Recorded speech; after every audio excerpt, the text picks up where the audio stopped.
వినోద్ విశ్వనాథ్ గారు చెప్పండి, రాష్ట్రంలో మొత్తానికి గందరగోళ పరిస్థితి నెలకొన్నది. ఎక్కడ చూసినా పెట్రోల్ బంకుల దగ్గర నో స్టాక్ బోర్డ్స్, ఎక్కడ చూసినా ట్రాఫిక్ జామ్ అయ్యేలాగా 2 కిలోమీటర్ల వరకు వాహనాల క్యూ లైన్, జనాల తిప్పలు అన్ని చూస్తున్నాము.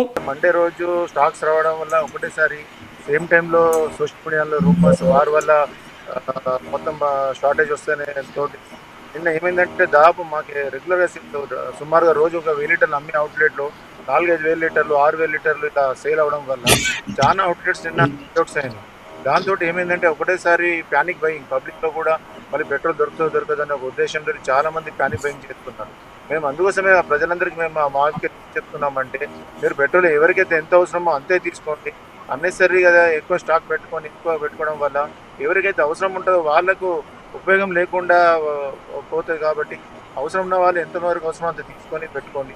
అలాగే క్యాన్లలో తీసుకొని ఇంట్లో పెట్టుకోవడం వల్ల ఇంట్లో ఫైర్ యాక్సిడెంట్స్ కానీ ఏమైనా అవ్వే ఛాన్సెస్ ఉంటాయి. కాబట్టి క్యాన్లలో మాత్రం ఎట్టి పరిస్థితుల్లో కూడా పెట్రోల్ పెట్టుకోవద్దని మీ ద్వారా తెలియజేస్తుంది.